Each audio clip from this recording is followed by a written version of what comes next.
Hey guys, how's it going? It's Dev Melvin here. I'm literally going toe to toe with the cold right now, so hopefully you can forget my nose and the way I sound because today we are going to be doing the top 5 creepiest urban legends that actually turned out to be true. These urban legends are not. I've tried to scour the internets for least popular ones. That way you guys can, hear about something new. So without further ado, let's get started with number 5. The dead body under the mattress.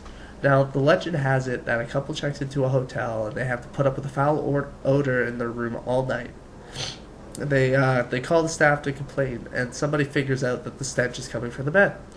Now, there's no way that that scenario is going to have a good ending, because you're almost hoping at no point that it'll turn out to be the last guest that got drunk and pooped behind the headboard.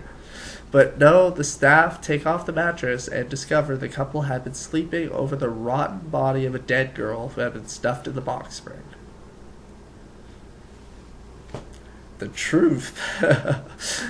This actually turned out to be true in Las Vegas, also in Kansas City and Atlantic City, and several times in Florida and California. Well, let's just say that in or under the bed in a hotel room seems to be a fairly popular destination for the recently deceased. It makes sense if you think about it. The closet and under the bed are the two most popular places to hide just about anything. Porn. Porn.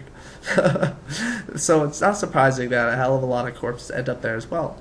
In fact, the odds are pretty good that at least one guy has killed a prostitute, tried to stuff her under the bed, only to find out there was already a body there. Wow. Try pulling that shit in Assassin's Creed, you'd be more successful. Number 4, the Funhouse Mummy. The myth was a prop at a carnival was discovered not to be made of the usual combination of paper mache and carnival spit. I don't know what's gross, the fact that there's a human corpse there, or the fact that people actually make shit out of paper and spit. Like, I think I'd be more creeped out with freaking people spitting and making shit with paper. But it ends up to be the mummy was made of human skin and bone.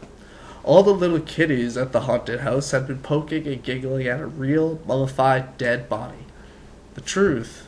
Apparently, the smell wasn't just coming from the convict manning the corn dog stand. Back in 1976, a camera crew filming an episode of the $6 Million Man began to set up in the haunted house at the New Pike Amusement Park in Long Beach, California. As they were moving aside a hanging man prop, they accidentally knocked off its arm and discovered human bones inside. Bionic, this poor sap wasn't. The story gets stranger, because it's not already pretty screwed up. The body was actually that of a criminal mastermind named Elmer McCurdy, who was killed in a shootout after robbing a train in 1911. The princely sum. Fucking forum I'm reading this from has very, very bad grammar. Bad. Basically got killed for $46 and 2 jugs of whiskey. But apparently this isn't the first time this guy's body parts have been somewhere. So, yeah, it's pretty creepy. There's what they found, like a nose somewhere. Man, that's just fucked up in so many ways. Now, this one is number 3, the curiously realistic decoration. The legend was that, what was supposed to be your clever Halloween decoration, depicting a lynched woman hanging from a tree, turns out to be a genuine suicide.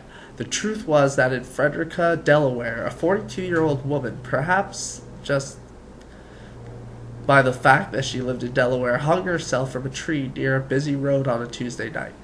The body managed to hang there until the next day and was viewed by many unwitting, and I quote this person saying, or perhaps retarded, spectators before somebody realized it wasn't a decoration. So there's another similar one here for number 2. It's called the Halloween stunt that goes terribly wrong in the least surprising way. So a teenager, working at a haunted house, managed to provide the Halloween show he's in with the ultimate finale, when, while pretending to hang himself in front of the audience, he actually does. And the truth is that while the fine citizens of Frederica, so the same town, this like has all kinds of accidents like this, we discussed, were perhaps a bit slow on the uptake. The people involved in the hanging related legend are on the dipshit honor roll. I'm quoting this page right here, by the way. I'll give the link down below. Many because it happened more than once. Oh, holy shit. You know, after a guy accidentally hangs himself once, you think he'd like say, okay guys, let's hunker down. We're going to remove that chair. We're going to remove that rope. Nobody's going to hurt themselves anymore. Let's do this. Right? No. Because apparently they've done this quite a few times. And it happens basically the same. I think it happens consecutively each year. Well, not like twice consecutively. And they finally caught on and was like, well, shit, let's get our dick out of our ass and not let people die. Number 1, buried alive. The legend was that back in the day, some poor schmuck is committing to his or her eternal resting place, even though they aren't quite ready to die yet. Scratch marks are later found inside the coffin with other desperate signs of escape. This, I know, well, not personally, but I learned about this in high school. This not only happened, but back in the day, it happened so often that you often had a bell right next to your grave. And you would use, the bell would be connected inside the coffin. Due to the fact that it was back in the 1900s, medicine wasn't as good as it was, so there was no such thing as comatose. They automatically pronounced you dead if you were in a coma. So what they did was they made bells next to each of the grave and connected it to the coffin. That way, if anyone was ever buried alive, they could ring the bell, and hopefully someone will save them. Otherwise, well, ironically, you die where you're supposed to die. So, yeah, what'd you guys think of these top 5? The website I got all the information from was www.crack.com, one of my favorite articles for finding this stuff. And so, yeah, I hope you guys enjoyed it. Thank you for putting up with my terrible stuff nose. I know myself that it's pretty annoying. Yeah, I'm sorry. I'm sorry. So, yeah, I might do more stuff like this. I have another channel that I made for creepypastas. But I think I'm going to integrate into this one because I'm not having much luck with the other one. So I'm Dev Melvin, and I hope you have a great day, audience.